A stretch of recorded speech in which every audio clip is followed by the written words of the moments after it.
I'm Dr. Christine Horner, and I want to welcome you this evening. And what I'm going to be speaking about is information that's really near and dear to my heart. I was a plastic surgeon, and my mom died of breast cancer in 1994, and I did a lot of breast reconstruction on patients. And when she was diagnosed, she was doing everything that Western medicine told her to do. She had actually been diagnosed with breast cancer about 5 years before that time. And so she was going in to see a physician every 6 months, getting mammograms and breast exams and so forth. And so they found another tumor on her on the opposite side and found it when they said it was early and it hadn't spread to her lymph nodes. And so they said she was going to do great. And 5 years later, she shows up with a metastasis to her bone and just completely gave up and died about 9 months later. So that really kind of rocked my world, because here I was trained as a general surgeon and also as a plastic surgeon, and I was a spokesperson for the American Cancer Society, and they taught me to say, we don't know what causes breast cancer, we don't have any known cure for it, so the best thing that women can do is to get mammograms and breast exams in an effort to catch it early and save lives. Well, that's what my mom did, and she didn't survive. So I thought, you know, there has to be something that women can do to lower the risk. It just makes sense. And one of the indications that we had for that was through what's called epidemiological studies. So these are studies that look at groups of people. And they found that women who live in the United States have a very high incidence of breast cancer, and people who live in Asia have a very low incidence of breast cancer. So the question is what happens if an Asian woman moves to the United States and adopts our American diet and lifestyle? If her risk goes up, we know that it has to do with something besides genetics. And guess what? Within one generation, when an Asian woman moves to the United States, adopts our American diet and lifestyle, her risk will match that of an American woman's. So it's like, it's our culture, you know? So like, what in the heck are we doing or not doing that they're doing or not doing that's making such a big difference? And statistically, I just want to mention also is that breast cancer, prostate cancer, and colon cancer are very similar tumors. They're called hormonal tumors. So everything I'm going to be speaking about tonight does not just apply for breast cancer, it's also prostate and colon cancer. And besides that, everything that I'll be discussing with you is actually how to create health and how to maintain health. So if you do these things, that research shows dramatically lowers the risk of breast cancer or helps women who have breast cancer significantly improve their chances of surviving, your likelihood of having any disease is going to be astronomically low. So what I did when I had this episode with my mom was to go through the medical literature, which is a collection of all the studies, and look to see if there was anything that we knew or could find out about that would influence the risk of breast cancer.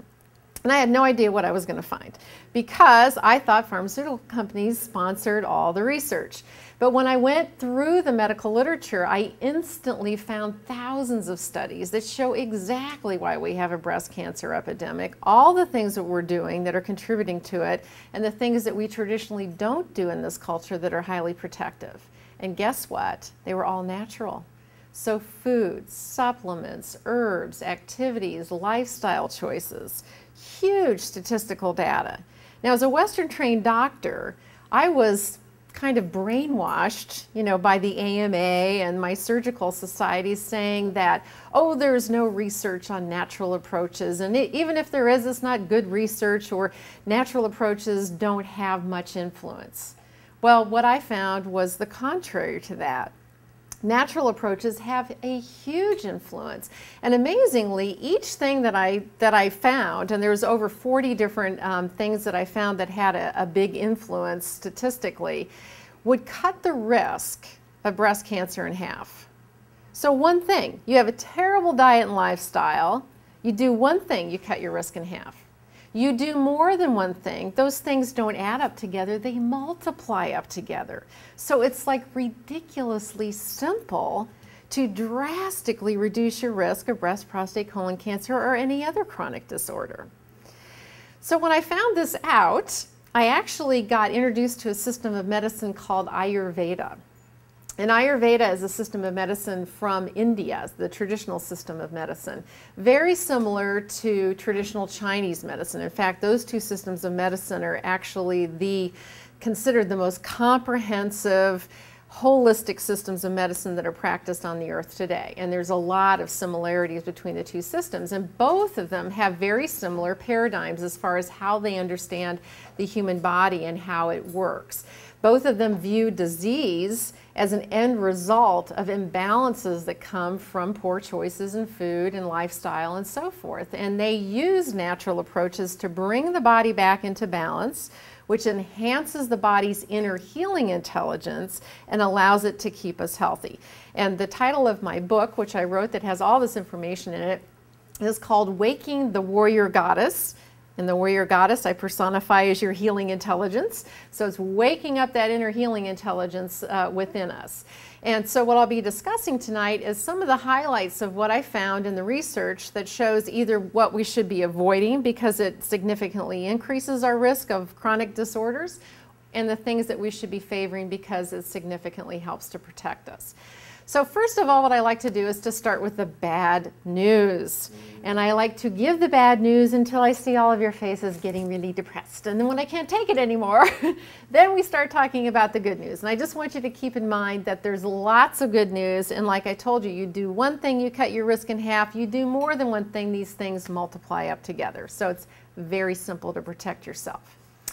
So first of all, if we're looking at the American diet and lifestyle, and we know that that is a risk factor for what? Prostate, breast cancer, colon cancer, heart disease. Why? Because we see it so prevalent in our society. So obviously what we're doing are recipes for those diseases. So when we interview and survey the typical American, what do you think the typical American is consuming every day as their normal diet? Toxins, but usually they're not like, you know, chugging toxins. There's what type of food are people? No. Fast food, that's exactly right. So if you drive down the street, are you looking at organic vegetarian restaurants? No, you're looking at fast food. It's tough for us to be able to eat well. So what's a typical fast food meal? A burger, right? So a burger we will call red meat, even though it's more like an industrialized product. So what research shows about eating red meat is that women who eat the most red meat have a 400% increased risk of breast cancer. Number one risk factor for prostate cancer, eating red meat. Number one risk factor for colon cancer, eating red meat. Well, why is red meat so bad for us? Well, what research shows is that there's a protein in the red meat, this is from a study in Uruguay, that undergoes molecular change when it's heated. They think it's creatine, and it becomes carcinogenic. In that study, they found that women who consumed the most red meat had anywhere between a 220 and 770% increased risk of breast cancer.